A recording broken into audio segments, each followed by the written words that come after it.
But a name that's concrete cannot touch anything explanation for God. We can only use it by way of a similitude, as it were, an analogy. But then abstract names go beyond that. And this is all written out for you. The names we attribute to God signify what belongs to material creatures, of which the knowledge is natural to us. But we raise above that. Well, we've dealt with all that. So then, on page 120, I put in up to there for you the different aspects of nouns and adjectives and things like that which belong to the 13th question of St. Thomas. And whether this name is the most proper to God, he who is. Well, from what I've just said, obviously it is. We can signify it with our words, but the comprehension is God's. We can signify it and know it necessarily is that be is the essence of God. Remember, is just the part of the verb to be. We conjugate the verbs, don't we? I am, thou art, he is, etc., etc. Which brings me to something, by the way. Joining a little pro-life rosary group, I did 1 or 2 nights, I think, if I remember correctly, at Niagara University, the students, pro-life students, not knowing what else to do. I couldn't believe that, plenty to do. And they had this meeting in the chapel and said the rosary. But I was most offended when I heard a girl say, Hail Mary, full of grace, and or was it the Our Father? You are who in heaven, instead of thou art. Even in England today, there are places where say, what did thee do? The beauty of the Middle English, it's beautiful, and especially in the prayers, thou art, etc. It's absolutely beautiful. And though it's archaic, I deplore the modernism or the modern aspect of throwing these things out, throwing the baby out with the bathwater. So the proper name of God is He who is. He who is hath sent me to you. And that's one of the beauties of the Bible, the glorious Old English. It can be said of no other being. Amongst all the names, it's clear that's the ultimate name of God. He goes in there because of its signification, because of its universality, and it signifies be in the presence. So you can read that through for yourselves. I don't think I need to comment on any more of that. So now we come to metaphysics and the principles of reason.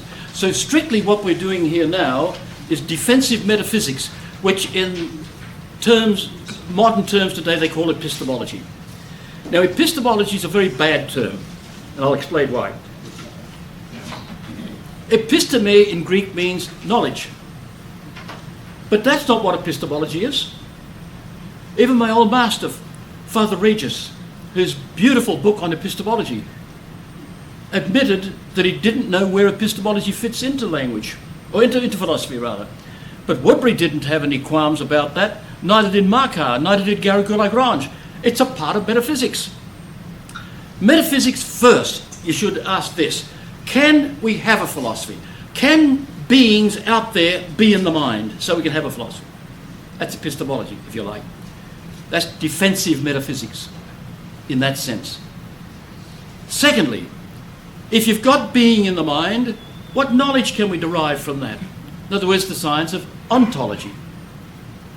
Thirdly, since ontology deals with the causes of beings, is there an ultimate cause? Natural theology. Actually, there are 4 parts, but we won't get to the 4th. The 4th is implicitly contained in those 2. There's a distinction between criteriology and critical noetics, but we won't go to that. Now, epistemology could mean this: the nature of knowledge. And a lot of people take it that way. Or it could mean this: the truth of knowledge, the value of knowledge. That's its most proper meaning. There's a distinction between the nature of knowledge and the value of knowledge, whether we can have true knowledge, certitude, etc. Well, that's the sense in which I, who originally really specialised in epistemology, if one could call it specialty, my doctoral thesis was. So now we come to chapter 11 on page 122, Metaphysics and the Principles of Reason. Now first, the nature of a principle of reason. They are the fundamental judgments. They've also been called the dignities. The principles of reason guarantee our certitude in knowledge. I nearly forgot. One of our students, Mr. Patrick, brought in this tonight. I've had it for many years. Mine is signed over to me by Father Woodbury, my old master, whom I adored as a great teacher of philosophy. When he was teaching in a seminary, they tell me it was nothing for him to jump up on the desk in front and say, "Have you got that, mister?" And one night, a fellow took his glasses off because Father Woodbury spluttered a bit and wiped his glasses very deliberately. He said, "That wasn't funny, son." He says, "No, I'm teaching." But this little book, My Way of Life, a book by St. Thomas, it's really a condensation or a popular presentation of what's in the Summa. It's a little gem. I'm very proud of mine, signed to me by Woodbury. So, Mr. Lynch, this is George Lynch, is it? He's brought a copy to show me, and it's a condensation of the Summa, and it's a beautiful little work. It's still in print. Yes, I've seen it in catalogues. I think the fraternity, you people have it, yeah. And I tell you where it could be handy. If you get called upon to give a talk somewhere, you could find some beautiful stuff in easy language, and something like that. Oh, you'll find that. You'll find in the Summa, you'll find articles you could take and you could read them. I don't know what, I've got to find out what the costs of the Summa are. I had 3 big volumes given to me by an ex-nun who didn't know what the hell to do with them. Boy, I knew what to do with them. I've got them, I think, 3 or 4 times in Latin. I think it's 4 times in French, and I've got them in bilinguals. I've got them in part of it in Portuguese. I've got it in Latin and English. It's about 5 times different ways in English. But I want them all. And I'd be proofing them to somebody. So we come now to this part which I call defensive metaphysics. Some call it critica, but defensive metaphysics. Epistemology, it's called in America. But as I've mentioned before, Americans are famous for having made an awful mess about philosophical terminology. So, a classic example to my mind is works by a certain philosopher who calls being all the time, and then others say to be instead of just be. The nature of a principle of a reason. They're the fundamental judgments, which are the first in any order. Now remember, what a principle is always the first in any order. It comes from 2 Latin words, primum, meaning first, caput, meaning head.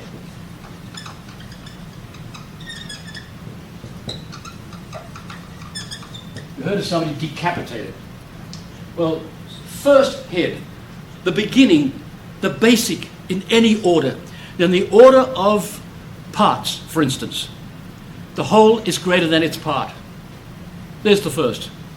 In the order of movement, whatever undergoes movement is moved by another. You can have simple principles. I've given you 2 pages of them, haven't I? Oh, that's very valuable, those 2 pages. I can't direct you to anywhere else you can get a group of principles like that, except the big book by Wellner. That's a different thing. But even that doesn't have some things that are in there on that 2 pages I gave you.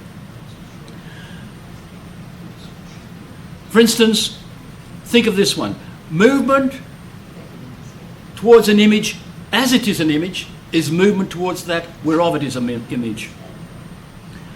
Think of this one. How much the more efficacious is some intellect, so much more from few does it gather many. In other words, take, what's his name, Sherlock Holmes.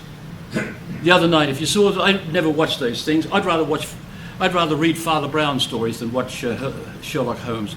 And the other night, just stumbled across something after news or something like that. Sherlock Holmes was on. And he's sitting there wondering why he wasn't out there investigating the crime. He's just sitting contemplating a hat. And what he could tell us about that hat, about the owner, It was extraordinary. All about what the happens. How much more efficacious is some intellect? So much more from few does it gather many. Gather many details. So the first principle, or first of all, being is not non-being. There's a first principle. The whole is that which is greater than its part. Whatever undergoes movement is that which is moved by another. I've separated them into subject and predicate. And remember, subject and predicate are not words, they're things. Never forget that. Being is not non-being. That which is a being is not the same as that which is non-being. I've separated them here in what's called logical form. The whole is that which is greater than its part. The thing which is a book is the same thing which is on the table. That's how the principles go, and all other judgments. The philosopher is above all guardian of the principles of reason. Other sciences make use of the principles, taking them for granted, but the metaphysician is the real guardian of them. They are necessary truths by which we measure all other truths. But many philosophers and many others maul the truths. One man, Richard Wasserstrom, for instance, I heard him lecture down in Atlanta, Georgia, at a conference on capital punishment many years ago, some years ago, and he produced a book on justifying adultery, I think it was, if I remember correctly, an article on that rather. And the man has no understanding of the nature of the problem he's dealing with, none whatsoever. And those who deal with the existence of God, they forget to look for principles. And when they do have a principle, it's something they've invented, or the principle of the ability of the mind to make its own decisions, and silly things like that. The right for this, the right for that. The right for dentist forceps to tear teeth out of their bloody sockets. Bloody silly. But these truths are immediate truths. Now note that. They're immediate, they're not immediate. Immediate truths require something to justify the subject and predicate being put together. Now, there's a subject, there's a predicate. Diverse things are not from themselves united. They need some one cause of their union. We call that union the medium. That's something rather, the medium. And this is how logic goes. Say every man is mortal, but everything which is mortal is social. Therefore, that's very bad. This belongs to that. That belongs to that, therefore this belongs to this. I should have started that way. This belongs to that belongs to this, therefore this belongs to that. Here's a principle. If two things agree with a third, they agree with each other. Or if this is identical with that, that's identical with that, this is identical with that. That's the principle behind logic, all logic. Every man is mortal, but some baker is mortal, therefore some baker is man. Something like that.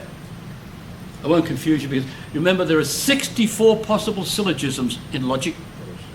64 different ones when you combine whether it's every or some, or you combine negative and positive. 64, only 19 are valid. A very simple study, by the way, but nevertheless an important one. So these are immediate truths. They don't need a middle term, the principles. Other judgments, and that's the whole reason for the syllogism. The whole reason for it is to progress to new judgments. We start off with this one and that one, and we find we've got a new one here. And thus we reveal the cause of something. But with principles, you can't do that. They're already so fundamental, you can't find anything more fundamental. Well, let's progress with these. These are immediate truths, without a medium. We call this the medium, or the middle term, or if you like, the evidence, that this belongs to this. So, they require no evidence except the right understanding of the concepts. of the subject and the predicate and the medium, and that's all I'd say, not the middle. Principles are measured by reality like any other truth. The predicate is contained in the meaning of the subject. That's what a principle is. They've found that one necessarily involves the other. All you've got to do is to understand the meanings of the term.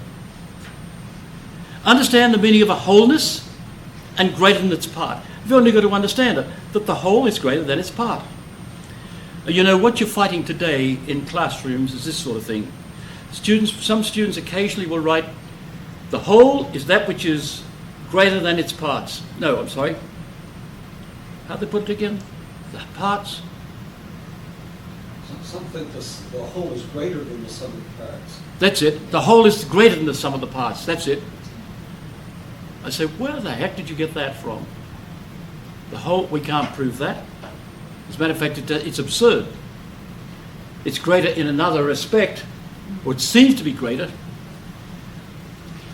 But the whole is greater than its part. That's the only necessary truth there is in that.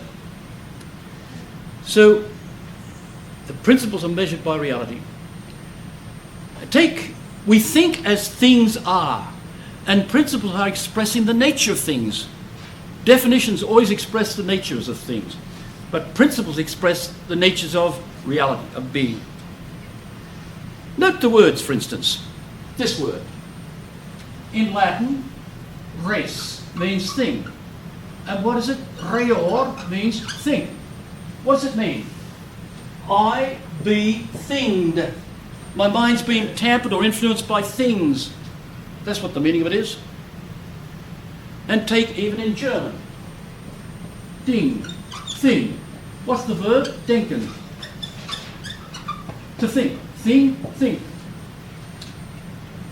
A very lovely lady living in the same building as I was living in Ottawa, the bachelor apartments they called it, and she said to me on one occasion in French, look, why don't you come down later and we'll jazz together? Pardon? I said, voulez-vous descendre? Nous allons jaser ensemble. We're going to jazz together.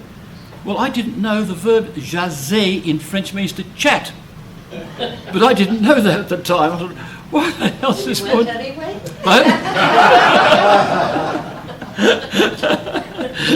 I'll get you for that later.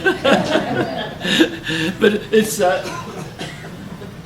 J-A-S-E-R. But I have a suspicion it comes from the word chose, which means in French, thing. It's a derivation of thing. Jaser, chose. I have a pretty good suspicion. I've tried to trace it back, but my Kie dictionary and Larousse dictionaries, etc., don't go far enough to be able to do that. There's big 6-volume works of these. It'd probably be in there, the derivation of it. But it's quite a surprise to me. Descendez plus tard et nous allons jaser ensemble. Woo!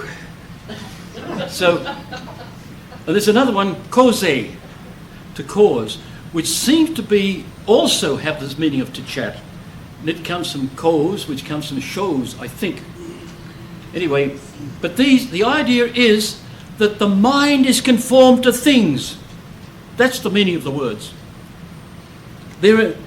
So the truths are immediate truths. That is, they require no medium to discover their truth.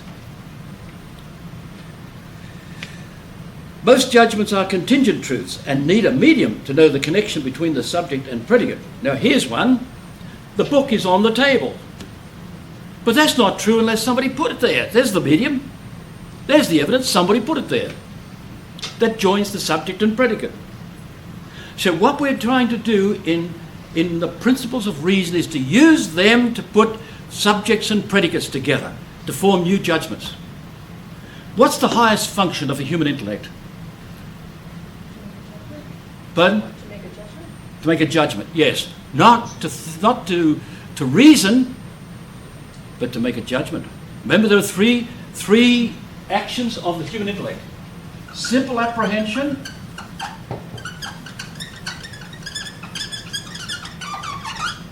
the judgment. Oh dear, I'm not writing well, sorry. And reasoning. Simple apprehension It's neither true nor false. For instance, dog, that's neither true nor false. If I pointed to something and there's a small antelope and I said dog, that's a judgment. That's not simple apprehension. Simple apprehension means I just grasp simple blocks of reality. Red, dog, tree, cloud, long, short, etc., etc. But a judgment is when we put two together and identify them. We're judging then, like the book is on the table, the dog is standing outside the door, something like that. Reasoning is to obtain new judgments. That's what reasoning is. And Aristotle says, he is wise who judges well. But reasoning, we reason to obtain new judgments. One of the president of St. Paul University in Ottawa, a French father, can't remember his name, he gave me a copy of his little book. And unlike all other logic books, he starts with a judgment. And I realised what a magnificent little book that was. I wish it was in English. We'd use it in the class here. But I haven't time to translate it. But it starts with the judgment. And of course, the heart of logic, by the way, is the universal. If you don't know what the universal is, take time to study that first before you start studying logic. So, what the judgment is, for instance, the book is on the table. I'll make sure I've got this in the area I want it. Yes. I think it is here, isn't it? Yes. What I wanted to say. The judgment. Let me put it in logical form. When you study logic, you'll see the reason for this. The book is on the table. We'll put that in logical form. The thing which is on the table is the thing. Oh, I'm sorry. I've said you wrong there. Which is the book. Yes. The thing which is on the table. Now, you don't have to spell it all out like that. You don't usually. Just say, the book is the thing which is on the table. Or if you like, the book is the same thing which is on the table. Now, this we call the subject of that judgment. This we call the predicate. And remember, subject and predicate are books, are things rather, not words. Woodbury said most people who brought out the great era of logical positivism in our time were nuns. They taught that subject and predicate were words, and people missed that. No, they're things. They're things in reality. That's what we're talking about. That thing out there which is the book is that thing out there which is on the table. This is what we call the enunciative proposition. We've proposed this. It's called the enunciative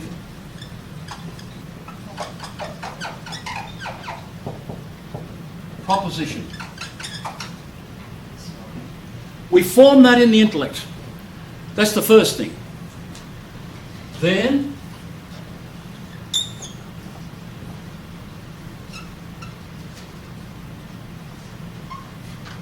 I told you, didn't I? The girl in class one day said to me, I understood that lecture today, sir, was very good, she said, but one thing I couldn't follow. Where does the man fit in?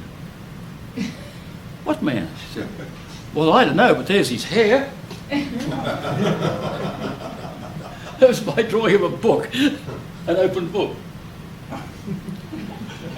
This is what you'll learn in lots of books on logic. This is what you'll learn. What's the judgment? The composing of the predicate and subject. That's utterly false. This is the judgment. When you form this, you compare it with external reality. What's in the real? When you do that, you've got the judicative proposition. This is the enunciation, what the intellect speaks within itself, it announces within itself. Then it compares with external reality and That's the judicative proposition, the judgment, properly speaking. Maritain brings this out very nicely. So this is that's not the judgment. Of course, it's the same thing as the judgment, in words. But first, the intellect announces this to itself, then it compares with reality, and comparison between these two. And remember, for truth we need two to be compared, don't we? Two. So, conformity of this with reality. Truth is conformity with reality, remember. So, conformity of mind with reality. What's in the mind is this, that's conformed with reality. And in epistemology, or defensive metaphysics, or critical noetics, whatever you like to call it, we defend that. We elaborate that. It's a beautiful study. I'm giving you as much as I can in this course of metaphysics. This should be a full course itself. So the book is on the table, is compared with reality. What we're saying is that thing which is the book is the very same thing which is on the table. And then the judicative proposition will put it this way. The book is the thing which is on the table. First you say, the book is the thing on the table, you might say to yourself, but then it's all done in one flash, of course. But then you say, the book is the thing on the table. The mind does it instantly. We're talking about things, not words. We're talking about subjects and predicates. And a predicate means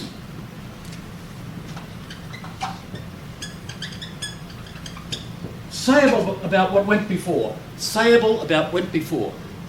And the subject, as I've pointed out before,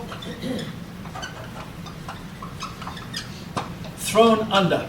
The subject is thrown under that predicate. The predicate, the subject is subjected to that predicate. So that's the meaning of the terms there. So the principles of reason, they are judgments which are so necessary and so obvious that we don't need to prove them.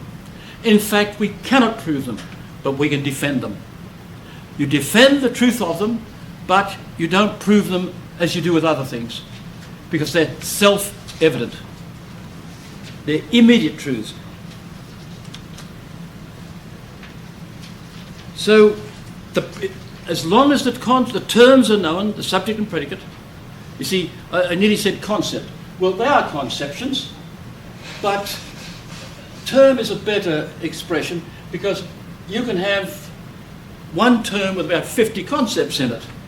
You know, the thing which is the book that was given to me by Uncle Joe when he had his first birthday, and when he was so-and-so and so-and-so and so-and-so, you go on and on and on, it's still a term.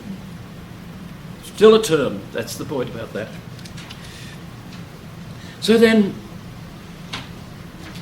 the judgment needs something to make it true, except the principles of reason. They're self-evident. Now, the first principle of reason, and this was denied by different philosophers such as Karl Marx. I sat in a seat in the British Museum, and of course the British Museum has sections on science and history and goodness and mechanics and goodness what, but I sat in the library, which is probably the greatest library in the world. It's all buried underground. Hitler couldn't get at it, of course. Tried to bomb London, but he couldn't get at the British Museum because it goes down so many stories. Well, I held the book, I think it was printed in the 16th or 17th century by Bagné's. I can't remember what year he lived, 16th I think it was. Bagné's Commentary on St. Thomas, the Prima Pars of St. Thomas. They brought it to me. You're not allowed to go into the stacks, they bring them books to you. And it's bound, tied together with string, this one. And a friend of mine who was with us in graduate school in Montreal, he was commissioned to produce the work again, and I never ever got a copy of that, unfortunately, much as I'd love to get it. Bagné's and Jonathan Thomas and Cajetan, Ferrari, these are men who commented on St. Thomas very greatly. So, which principle of reason comes first? Oh yes, I was saying that in the British Museum I sat in the seats there and I thought, Karl Marx was renowned for having sat in the British Museum day after day. So I sat in a different seats, and I could say, I think I sat in the seat where Karl Marx sat. If that's anything to distinguish me, well, God help me, that's all I can say. What a distinction. It's like the night I was cutting Father Woodbury's toenails when he was put in a sort of a brace for his back there for a while. He'd grown a spur on the spine. And I was cutting his toenails, and a piece of toenail went over my shoulder. He said, "My God, what an inglorious death, killed by a piece of toenail," he said. He had a sense of the drama. Anyway, the first principle of reason. This is the ultimate principle. It's the first amongst first. The first concept is being, and the first principle is about being, naturally. And this is it. The positive affirmation. There are three ways it can be stated. Being is being. That's called the principle of identity. Everything which is existing is a being. That's what it means. Everything which is ising is a being. You can't just have an ising. You can have a being ising. The negative statement of it. Being is not non-being. That's called the principle of non-contradiction. And as Woodbury beautifully points out, that's the most useful statement of it, presentation of it. That's the most useful form. Being is not non-being. Then neither affirmative or negative. Between being and non-being, there is no third. The principle of excluded middle. So this is the supreme principle and is the measure of all other principles. Remember, for Parmenides, being is being. For Heraclitus, all is become. That's their supreme principles. Now C on page 1, 2, 3. Subordinate principles of reason. A principle is the first in any order. There's a first in every order, of course. Now, if I've often tricked students with this. 1, 2, 3, 4, 5, 6. How many numbers on the board? 6, they say. No, there's only 1. 1 is the principle of number. All others are multiplications of 1. Like the other time I'm talking about the distinction between, say, an image and the concept, etc. Could anybody put their concept of a triangle on the board? Or always some bright little girl will rush up and say, "I can do it, teacher." She puts a triangle on the board. That's not the concept of a triangle. You can't express concepts in concrete reality. You only express this triangle, not that triangle. You express it in the definition. Definitions state the natures of things. And the nature of triangle is it abstracts, prescinds, whichever way you like to put it, from this triangle or that triangle. It's a plane figure bounded by 3 straight lines. That's the definition of a triangle. So don't confuse your image of a triangle with the definition of a triangle. The definition concerns the concept. The image concerns this triangle or that triangle or that triangle.